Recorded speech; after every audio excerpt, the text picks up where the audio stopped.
이번 시간은 마태복음 6장입니다. 마태복음 6장 두 왕국 백성의 의로운 행실에 관하여 그리고 왕국 백성의 재물에 관한 것입니다. 1절부터 마지막 절까지 제가 읽어드리겠습니다. 또 필요하시면 같이 읽으시죠. 6장 사람들에게 보이기 위해 그들 앞에서 여러분의 의를 행하지 않도록 주의하십시오. 그렇지 않으면 하늘에 계신 여러분의 아버지 앞에서 보상을 받지 못합니다. 그러므로 구제할 때 위선자들이 사람들에게 영광을 얻으려고 회당과 거리에서 하는 것 같이 그들의 앞을 향하여 나팔을 불지 마십시오. 진실로 여러분에게 말합니다. 그들은 자기들의 보상을 이미 다 받았습니다. 그러나 그들은 구제할 때 오른손이 하는 것을 왼손이 모르게 하여 그들의 구제를 은밀한 가운데 하십시오. 은밀한 가운데 보시는 그들의 아버지께서 갚으실 것입니다. 또 여러분은 기도할 때 위선자들처럼 하지 마십시오.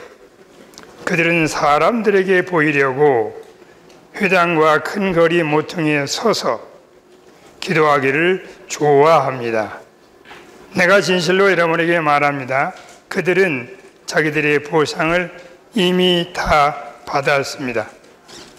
그러나 그들은 기도할 때 그들의 골방에 들어가 문을 닫고 은밀한 가운데 계시는 아버지께 기도하십시오. 은밀한 가운데 보시는 그들의 아버지께서 갚으실 것입니다. 기도할 때 이방인들처럼 빈말을 되풀이하지 마십시오. 그들은 말을 많이 해야 들으실 줄로 생각합니다. 여러분은 그들처럼 하지 마십시오. 여러분이 구하기 전에 여러분의 아버지는 여러분에게 필요한 것들을 알고 계십니다. 그러므로 여러분은 이렇게 기도하십시오. 하늘에 계신 우리 아버지의 이름이 거룩히 여겨지도록 하시며 왕국이 오게 하시며 뜻이 하늘에서 이루어진 것 같이 땅에서도 이루어지게 하십시오. 오늘 우리에게 일용할 양식을 주시고 우리가 우리에게 죄 빚진 사람들을 용서하여 준 것 같이 우리의 빚을 용서하여 주시며 우리를 유혹에 빠지지 않게 하시고 악한 자에게서 구출하여 주십시오. 왕국과 능력과 영광이 영원토록 아버지의 것입니다.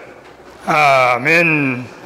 왜냐하면 여러분의 사람들의 허물을 용서한다면 여러분의 하늘의 아버지도 여러분을 용서할 것이면 여러분이 사람들의 허물을 용서하지 않는다면 여러분의 아버지도 여러분의 허물을 용서하지 않으실 것이기 때문입니다. 또한 여러분은 금식할 때 침울한 얼굴 한 위선자처럼 하지 마십시오. 그들은 금식하고 있는 것을 사람들에게 보이기 위해 얼굴을 흉하게 합니다. 내가 진실로 여러분에게 말하는데 그들은 자기들의 보상을 이미 다 받았습니다. 그러나 그들은 금식할 때에 머리에 기름을 바르고 얼굴을 씻어 그대가 금식하고 있는 것을 사람들에게 보이지 말고 은밀한 가운데 계시는 아버지께 보이십시오. 그러면 은밀한 가운데 보시는 그대의 아버지께서 갚으실 것입니다. 두 번째 항목, 왕국 백성의 재물에 관한 겁니다. 여러분 자신을 위하여 보물을 땅에 쌓아두지 마십시오. 거기는 조미 먹고 녹이 슬며 도적이 구멍을 뚫고 훔쳐갑니다. 그러므로 여러분 자신을 위하여 보물을 하늘에 쌓아두십시오. 거기는 조미 먹거나 녹이 슬지도 않으며 도둑이 구멍을 뚫지 못하고 훔쳐가지도 못합니다.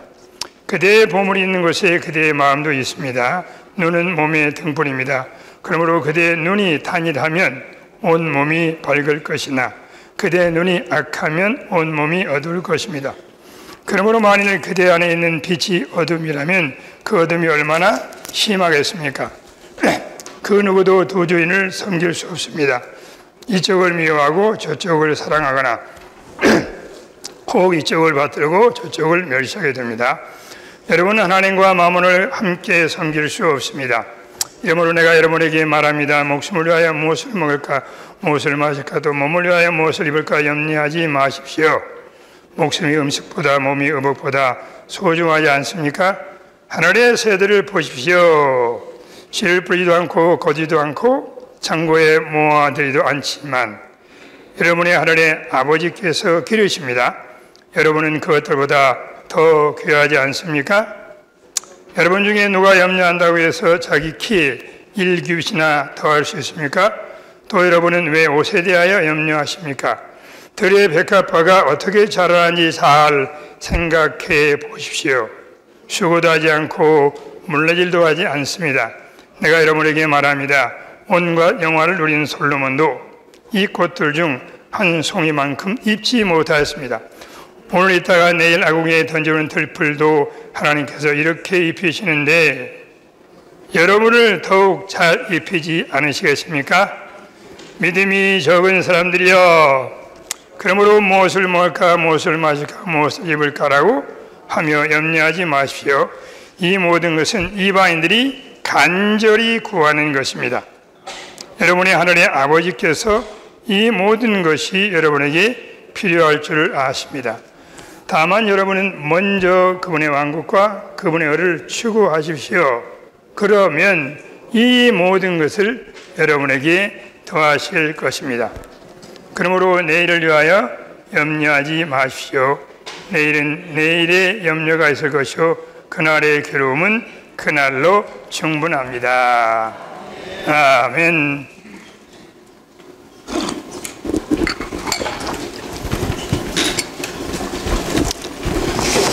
마태복음의 주제는 천국복음입니다. 천국복음은 은혜의 복음을 포함할 뿐만 아니라 이 천국복음은 시대의 복음이라 말할 수가 있습니다.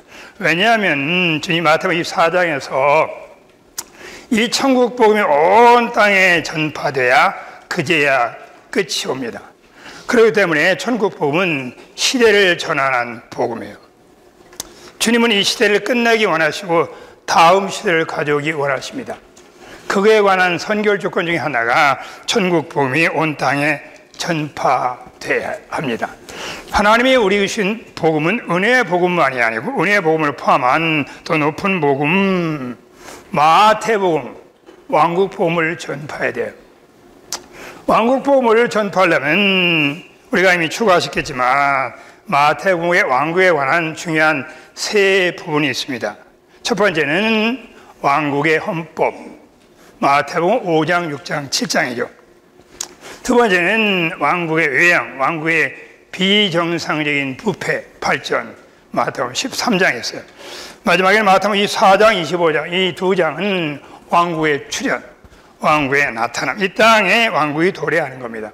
이 6개의 장이 마태복음의 중요한 왕국에 관한 장입니다. 주님은 주권적으로 왕국의 실제, 왕국의 헌법, 왕국 백성이 이 땅에 살아야 할 생활, 왕국 백성답게 사는 생활, 그 생활이 바로 5, 6, 7장이에요. 5, 6, 7장 우리가 보통 산상순이라고 말합니다. 마태복음 13장은 주님이 바닷가에서 말씀하셨어요. 그 바닷가의 비유라고도 말하게 합니다. 마태복음 24장, 25장은 감람산에서 말씀하셨죠. 그래서 감람산의 비유다 이렇게 말할 수도 있는 겁니다. 자, 주권적으로 주님은 왕국의 실제를 말씀하시고 그다음에 왕국의 외형을 얘기했어요. 그리고 왕국의 출현을 얘기했습니다. 반드시 우리는 마태복음 24장, 25장 왕국의 출현, 이기는 자의 보상, 주님이 다시 오실 때 1000년 동안 주님과 함께 왕노릇하며 이기는 자에 주는 보상을 누리시려면 반드시 24장, 5장이 있기 전에 마태복음 5, 6, 7장의 실제 안에 살아야 돼요. 살아내야 됩니다.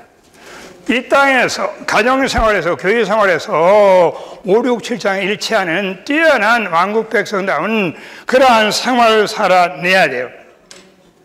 그것이 24장, 25장을 인도합니다. 만약 24장, 25장의 실제 안에 살지 않으면 그들은 패배한 민중이가 돼요.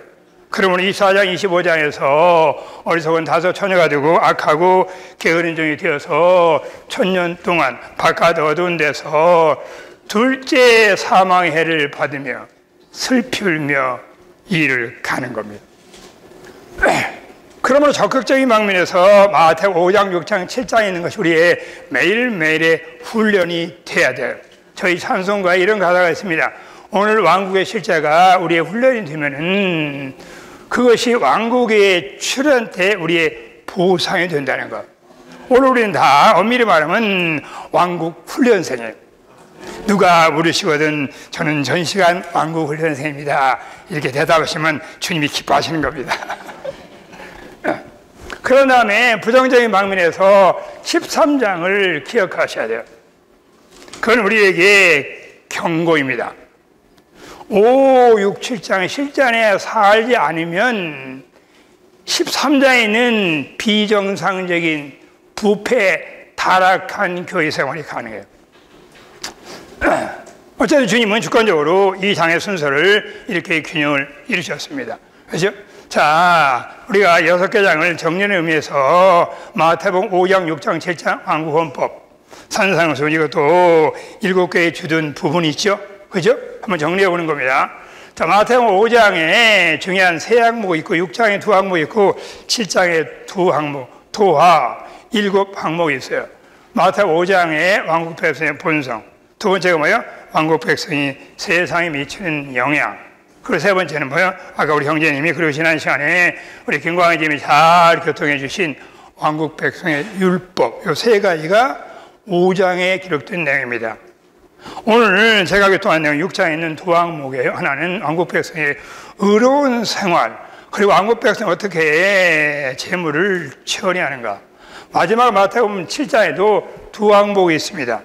그중 한 항목은 왕국 백성은 다른 사람을 어떻게 해야 되는가, 합당한 인성 안에 있는 도덕적인 생활을 말한 것. 마지막은 왕국 백성의 생활과 봉사, 일의 근거. 그날에 우리가 주님을 만날 때 우리 생활거리의 모든 봉사는 다 빛 가운데 드러나서 심판을 받아야 됩니다. 그날, 더 데이, 그날은 주님을 만나는 날, 주님 만나는 날은 주님 앞에, 심판 앞에 서는 날에. 자, 이러한 조망과 개관을 가셔야 합니다. 자, 또 마태복음 5장에 첫 번째 왕국 백성의 본성에 9가지의 복이 있어요. 구중 축복이 있는 겁니다. 그렇죠? 첫 번째는 뭐예요? 벌써 잊어버리셨죠? 잊으셔야 자꾸 오신다고요. 영안에 가난해야 돼요. 두 번째는 애통하는 자가 돼야 돼요. 세 번째는 뭐야? 세 번째는 온유한 자가 돼야 돼요. 그 다음에는 의에 줄이고 목말라야 되고, 타인에 대해서는 긍휼을 베풀어야 돼요. 하나님께 대해서는 순수해야 돼요. 이렇게 할 때 우리는 뭐야? 화평케 하는 하나님의 아들이 되는 겁니다. 마지막 두 가지는 다 핍박과 박해와 관계돼요. 의를 위하여 사는 사람은 반드시 핍박을 받습니다. 나를 위하여 여러분이 박해받고 핍박받으면 하늘의 상이 그다 기뻐하다고 그랬어요. 이 9가지가 왕국 백성의 본성, 특성을 가져야 돼요. 엄밀히 말하면 마태복음 5장, 6장, 7장은 우리가 가능한 한 1년에 한 번씩 다시 이 말씀 가지고 산에 올라가셔야 돼요. 그리고 뭐 우리 존재에 열어놓고 우리의 생활과 우리 봉사를 다 비춤받고 점검받고 우리 존재가 만진받고 회개하고 통회하고 다시 뭐요? 왕국의 이상 안에 잠겨지고 헌신하는 시간을 적어도 1년에 한 번씩은 가져야 되는 겁니다. 두 번째는 왕국 백성의 세상에 미치는 영향이죠. 두 가지 중점을 다 기억하실 것입니다. 세상에 대해 비추고 우리는 뭐요? 땅의 소금이다.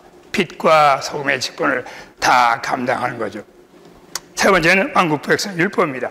자, 왕국 백성 율법에 대해서 우리 형님이 잘 교통해 줬고 제가 한두 가지만 추가하고 6장에 넘어갔으면 합니다. 왕국 백성 율법에서 마지막 항목이 있어요. 그게 바로 사랑입니다.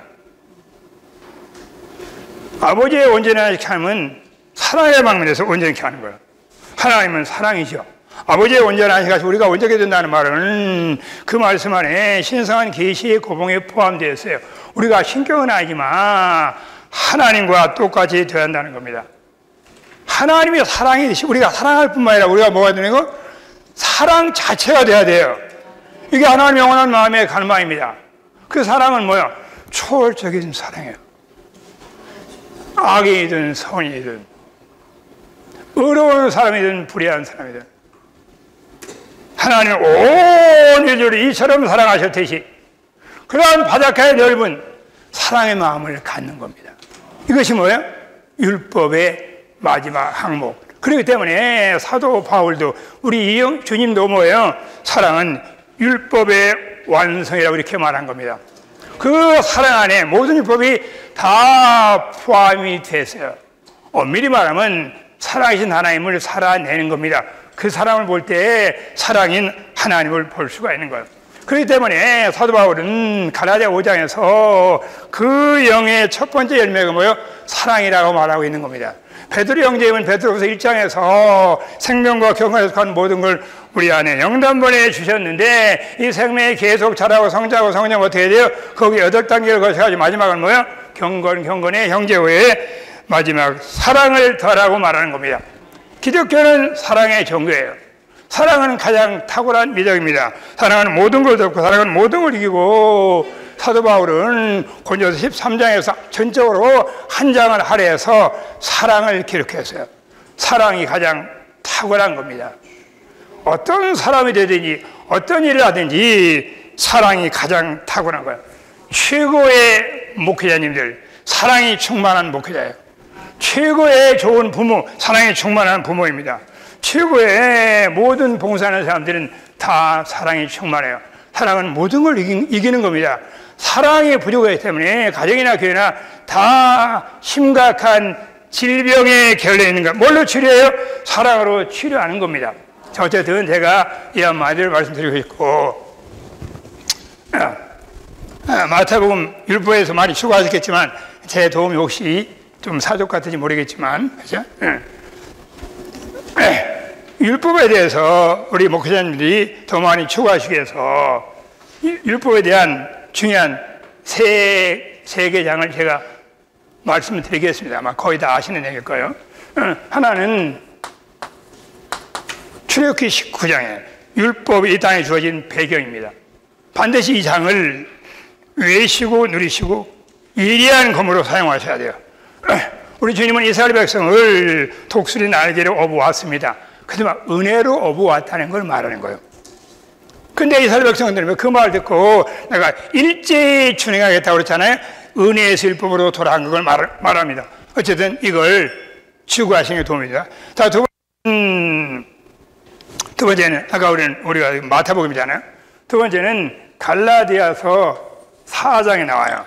거기에 두 여인이 나옵니다. 아브라함이 두 아내요. 누구죠? 사라와 하갈이에요. 두 언약을 말씀했어요.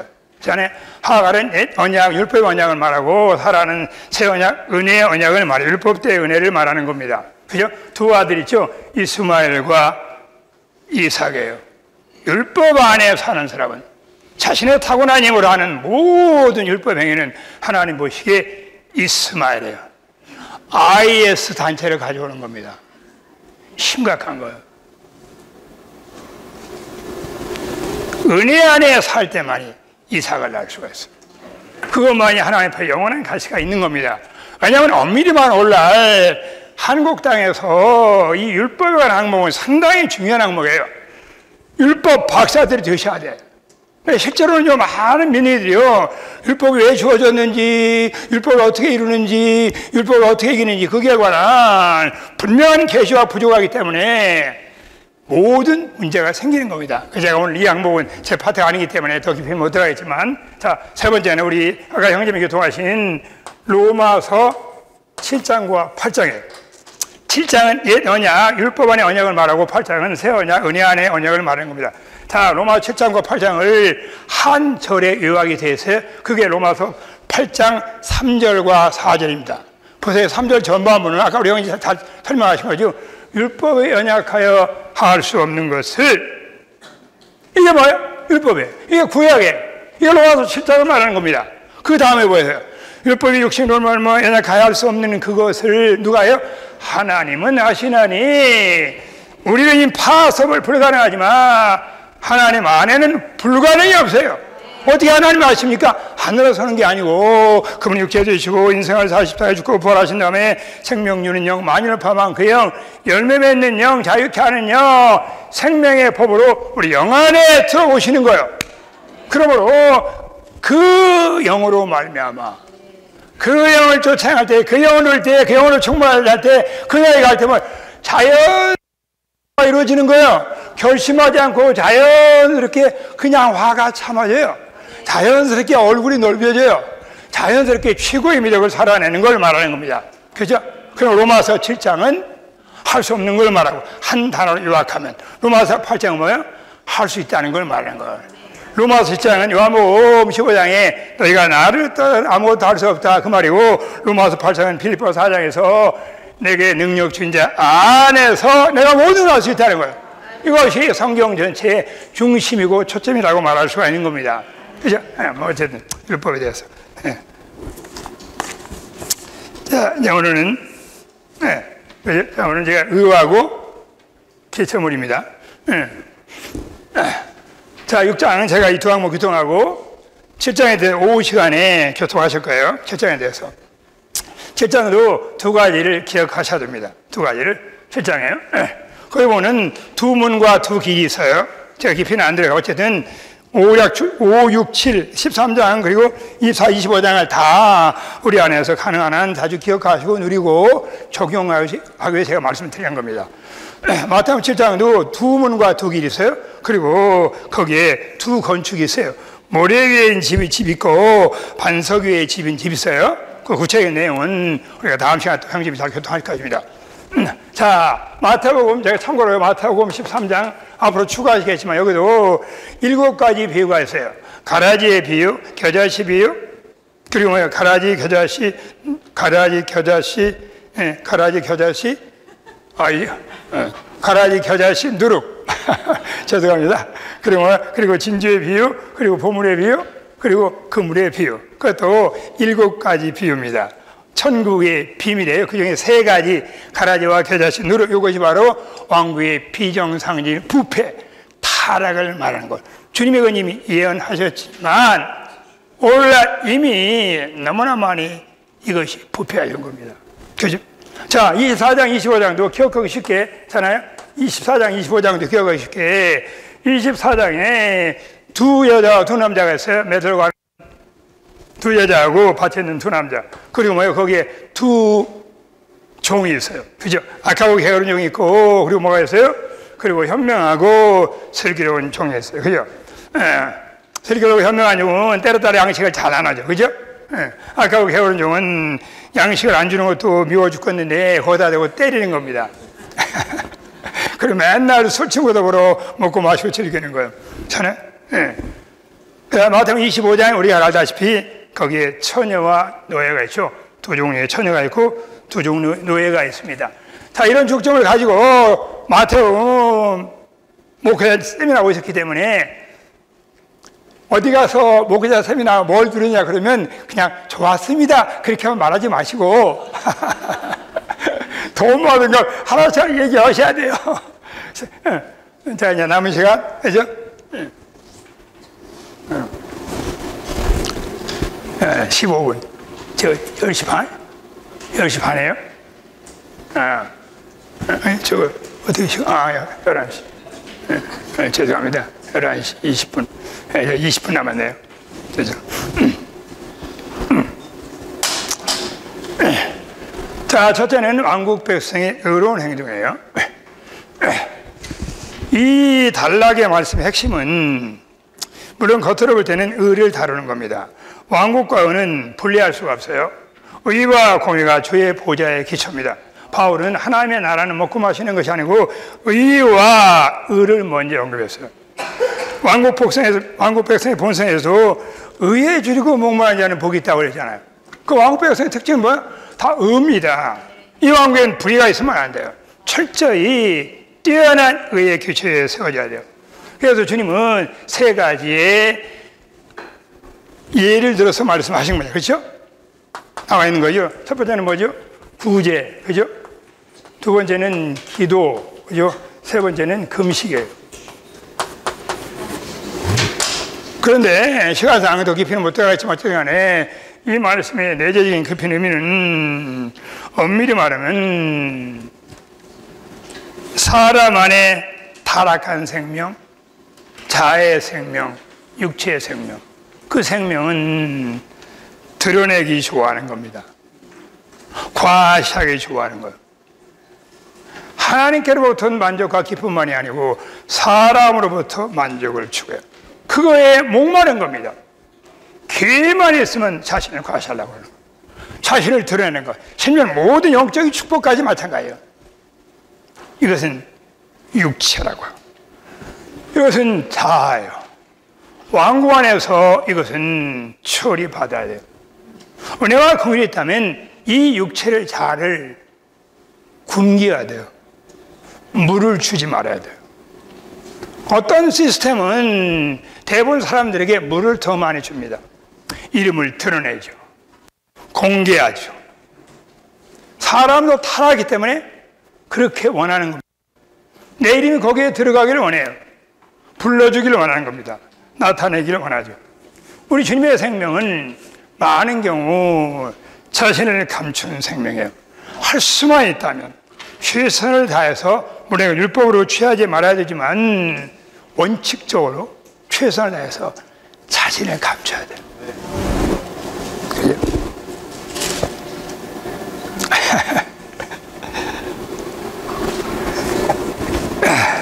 그래서 예수님도 자주 어떻게 했어요? 자신을 감추셔요. 한적한 곳에 홀로 또 뭐예요? 가서 어떤 걸 알리지 말라고 하는 겁니다. 왕국 생명, 우리가 거듭날 때 받은 그 생명, 왕관에 들어간 그 생명의 특징은 뭐냐? 생명을 산다는 말, 생명을 성소했다는 말, 생명의 저리를 받는다는 건 뭐예요? 끊임없이 드러내기 좋아하고 나타나기 좋아하고 사람 앞에 영광 받기 좋아하는 것을 처리해야 돼요. 죽음에 넘겨야 돼요. 그러면 더 가능한 원칙적으로 은밀한 데 계시는 아버지 하나님, 은밀한 데 계시고 은밀한 걸 보시기를 좋아하시고 그리고 뭐 은밀한 가운데서 반드시 부상하시는 하나님을 체험해야 됩니다. 이 단락은 부상과 연관이 됐어요. 이미 드러나고 자라고 그런 다음에 이미 다 이 땅에서 부상을 받아버린 거예요. 그날에 보상받을 게 없어요. 주님이 줄 상이 없는 겁니다. 그러므로 헛되는 거죠. 가치 없는 겁니다. 자, 이것이 어쨌든 간 이 단락의 가장 중요한 내재적인 의미입니다.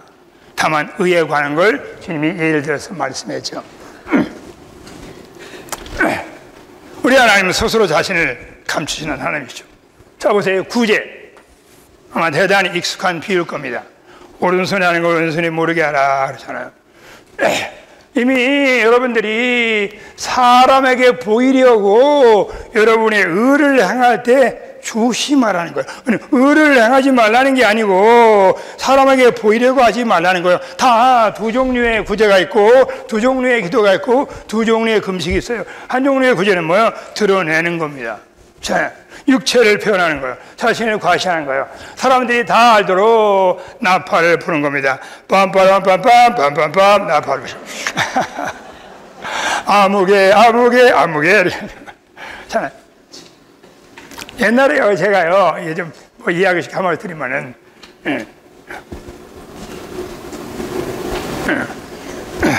제가 옛날에 어릴 때 예배당에 다닐 때요 뭐 그때는 이렇게 접시에다가 헌금을 했어요. 이게 뭐 그릇이었다.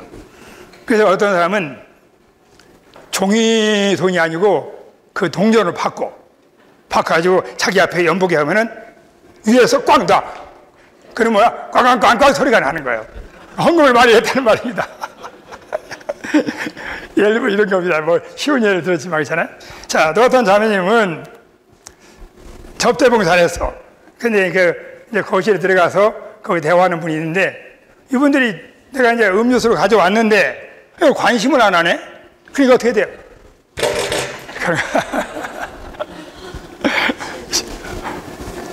작게는 이런 거지만 크게는 우리의 사역에서 우리가 너무나 많은 육체를 표현할 때가 있어요. 부지불식간에 주님 앞에 나가서 주님이 빛을 비추지만 This is flesh. 이건 육체다. 주님이 받아야 할 영광을 네가 훔쳐간 거다. 주님 용서하소서. 이건 다 주님이 하신 겁니다. 이러한 계시, 이러한 부담, 이러한 영감, 이러한 신실성 내가 아니고 다 주님이 하신 겁니다. 주님 나를 덮어주시고 주님 일생토록 어떤 영광을 추구하지 않게 하소서. 이것이 왕국 백성의 특징을 말하는 겁니다. 그렇죠? 네. 자, 어쨌든 하실 말씀은 은밀히 해야 된다.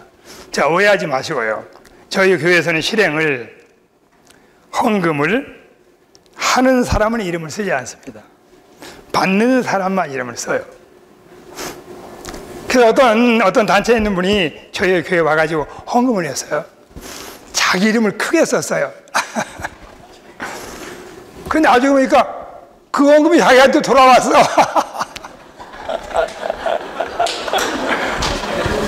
아니, 나 이거 헌금한 건데, 저희 교회는 헌금하는 사람 이름 쓰지 않고 받는 사람만 씁니다. 가지고 부끄러워 당했다는 겁니다. 가능한 한, 제가 어떤 실행을 저희들이 정죄하는 건 절대 아니고, 가능한 한 원칙적으로 은밀히 하는 걸 도와줘야 돼요. 이것이 건강한 실행입니다. 이것이 생명에 자라는 비결이에요. 성숙하는 비결이에요. 왜? 그런 생명이 감춰지는 생명이기 때문에 자꾸 이러한 생명을 살잖아요. 그러면 생명이 자라요. 근데 이렇게 하지 않고 많이 육체를 드러내도록 그렇게 어떻게 돼요? 그렇게 물을 주면요, 여러분 육체가 대단히 강해지는 겁니다. 세상은요, 아마 기부한 사람의 이름을 서명하지 않으면 기부가 많이 줄어들 거예요. 저는 가까이 신문에 보면은 뭐 기부천사가 있어요. 아마 그분은 마태복음 6장을 많이 추구하신 분이 몰라 봐. 그래서 기부하는데 이름을 드러내지 않는 겁니다. 아름다운 미덕이죠. 어쨌든. 자, 다음에 또 가야 되니까 넘어가죠. 9제. 자, 그 다음에 기도에 대해서 주님이 구제보다, 금식보다 기도에 대해서 많은 시간을 할애했습니다. 그죠? 자, 이 기도도 다 두 종류의 기도가 있어요. 그리고 주님은 여기서 많은 민들이 있잖아요. 즐겨하는 주님이 가르친 기도의 본을 주셨어요. 이건 엄밀히 말하면 주기도문이라기보다도 100% 틀리다는 말이 아니고 주님이 가르친 기도의 본, 이게 보다도 정확할 수가 있습니다. 다시 말해 이것은 반복해서 외서 암송하라는 말보다도 주님이 우리가 기도할 때 가장 중요한 중점, 핵심, 부담을 말씀하신 거예요. 어떻게 할 수 있냐? 서신서와 신약성경에 한 번도 이 말씀을 반복한 기도의 예가 없습니다. 그러나 그런 기도를 하더라도 영원히 하신다면 틀린 게 아니죠. 마치 오늘 제가 읽듯이 그렇게 하는 겁니다. 아버지 이름이 거룩히 여김을 받으시고 나라의 마음이시며 뜻이 이루어진 같이 땅에서도 이루기 원합니다. 그 영원에서 기도하면 기도할 수가 있는 거예요. 그렇잖아요? 자, 보세요. 제가 먼저 여기까지는 잊어버릴지 모르기 때문에 자, 요한복음하고 그잖아요? 마태복음의 기도의 중점이 달라요. 요한복음은 생명의 복음이고 마태복음은 왕국복음입니다. 요한복음은 거듭거듭 14장, 15장, 16장에서 기도의 가장 중요한 죄송합니다. 선결 요건, 내 이름 안에서 구하면 그 말이 나와요. 자, 이름 안에 구하면 주님이 응답한다는 겁니다. 얼마나 중요한 원칙이에요. 자, 근데 마태복음은 뭐예요? 반드시 기도가 응답받으려면 그 목표가 왕국을 추구해야 돼요.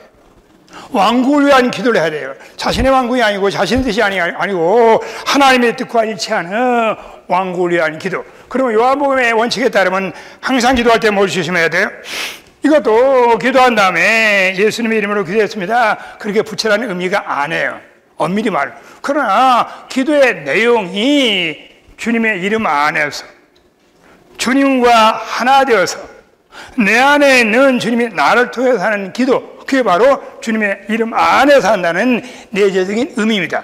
만약 기도의 내용이 주님의 이름 안에 영 안에서 부담을 가지고 주님이 나를 통해서 말씀했다면 끝날 때 뭐요? 아멘, 주 예수님 주님의 이름으로 기도했습니다. 그렇게 하면 내용과 꼬리표가 딱 맞는 거죠. 아멘 드시죠. 좀 어려우신 모양이네요. 자, 말씀드린 그 다음에 어쨌든 넘어가죠. 마태복음 뭐예요? 마태복음은 이름 안에서 구할 뿐만 아니라 그 목표가 왕국을 위한 거야 돼요. 하나님의 뜻과 일치된 기도를 해야 돼요. 자, 이것이 기도의 두 가지 중요한 중점입니다. 이름 안에서 왕국을 위하여, 왕국을 위하여 이름 안에서 이 두 가지를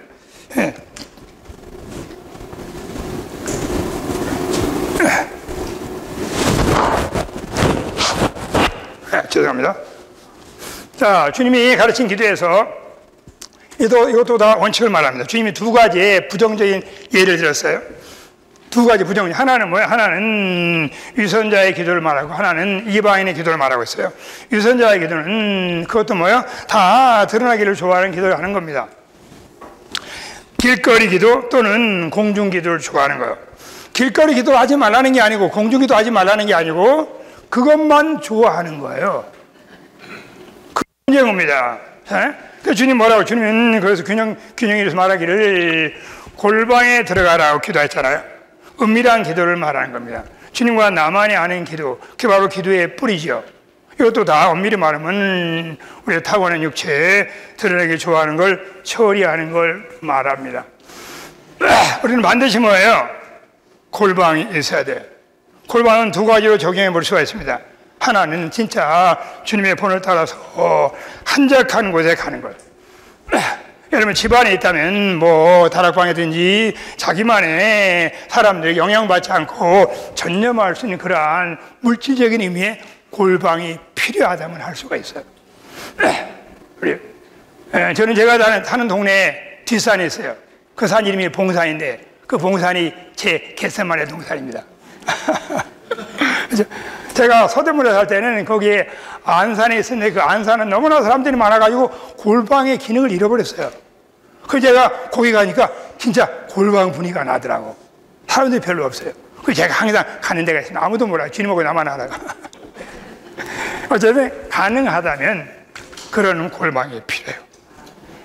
모든 관계를 절찬하고 마치 모세가 40일 동안 그 시내 산에서 홀로 주님과 교제했듯이 그러한 것이 왕국백성에 합당한 기도 생활이에요. 그 뿌리를 회복해야 됩니다. 두 번째는 골방은 일상의 생활에서 얼마든지 우리 영 안에서 기도하는 훈련을 하면 골방일 수가 있어요. 분유한 식당 일을 하면서 손자 손녀를 돌보면서 제가 손자 손녀가 있거든요. 얼마나 분유해요? 정신이 없는 겁니다. 그래도 영안에서 끊임없이 훈련하셔야 돼요. 그럼 어떻게 돼요? 영안에서 손녀를 돌보기 때문에 손녀가 좋아하게 됩니다. 어쨌든 그런 의미로 골방을 적용할 수가 있어요. 자, 마지막 그 이방인의 기도를 주님이 예를 들면서 이방인들은 말을 많이 해야 주님이 들을 줄 안다는 거예요. 이 말은 빈말을 되풀이하지 말라는 말이지, 빈말을 되풀이하지 말라는 말이지, 저는 반복해서 하지 말라는 그런 의미는 절대 아닙니다. 그렇죠? 왜냐하면 제가 많은 사람이 있는데 그 중에 한 사람을 말씀드리죠. 예수님과 사도 바울이 3번 기도했어요. 이 기도가 나오는 내용입니다. 이 3번은 횟수를 의미하는 것만이 아니고 분명한 응답을 받을 때까지, 주님의 뜻을 만질 때까지, 주님의 음성을 들을 때까지 구할 뿐만 아니라 두 번째 찾고 세 번째는 뭐야? 두드리는 그 3번의 기도를 말하는 겁니다. 주님도 3번의 기도를 하시잖아요. 어쨌든 넘어가겠습니다. 체험상으로 처음에 기도할 때는 허드슨 테일러의 체험에 가면요, 처음에 기도할 때는 impossible이에요. 두 번째 기도하니까 돼, possible이 돼. 세 번째 기도하니까 it's done, 이루어진 걸 말하는 겁니다. 제가 주님을 섬기면서 어떤 엄한 요구를 받았어요. 그걸 자기가 요구했습니다. 그래서 처음에는 도저히 impossible 받을 수 없었어요. 그래서 노라고 분명히 얘기했습니다. 자, 그런데 한 번 기도하고, 두 번 기도하고, 세 번 기도하고, 은혜의 강물이 흘러나오고, 주민에게 말씀하시고, 환경에 대한 주권적인 그런 걸 깨달았고, 그러니까 뭐야? 안에서 그게 아멘이 나오더라고요. 그런 기도는 상당히 깊이가 있는 중요한 기도입니다. 어떤 이 말씀을 곡해하지 않기를 바랍니다. 자, 금식은 뭐, 자, 마지막. 주님이 가르친 기도, 그 기도라고 마치겠습니다. 자, 이 말씀의 기도에는 아까 기도했듯이 이건 하나의 주님이 가르친 본이지 이것을 외라고 반복하라는 것은 아니다. 그러나 우리가 영안에 부담했다면 얼마든지 그러한 기도를 할 수가 있죠.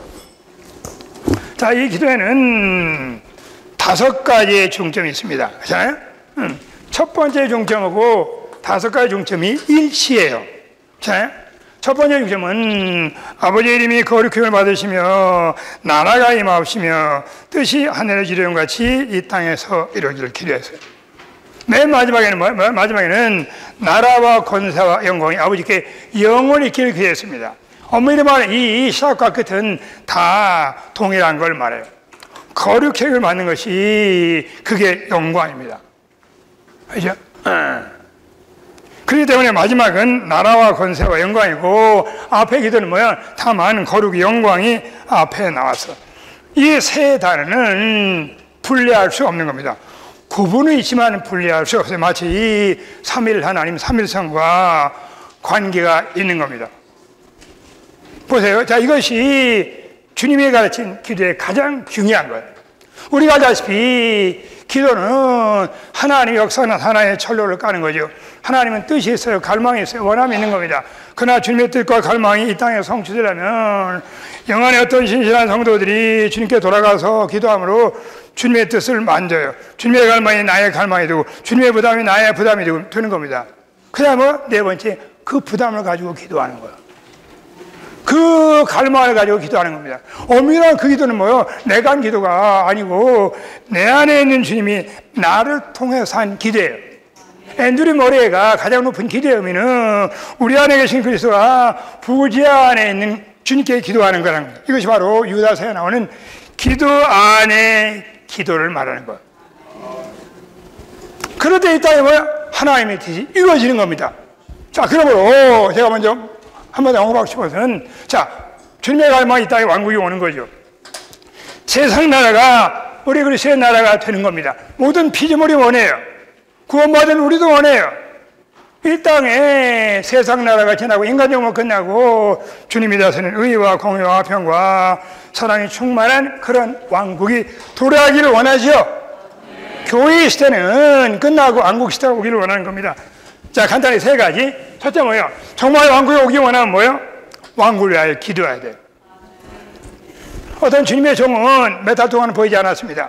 왜 보이지 않았습니까? 그러니까 나는 전적으로 왕국을 위하여 기도했습니다. 이렇게 얘기를 했어요. 자, 두 번째, 마태복음 5장, 6장, 7장에 있는 왕국의 실제 안에 살아야 돼요.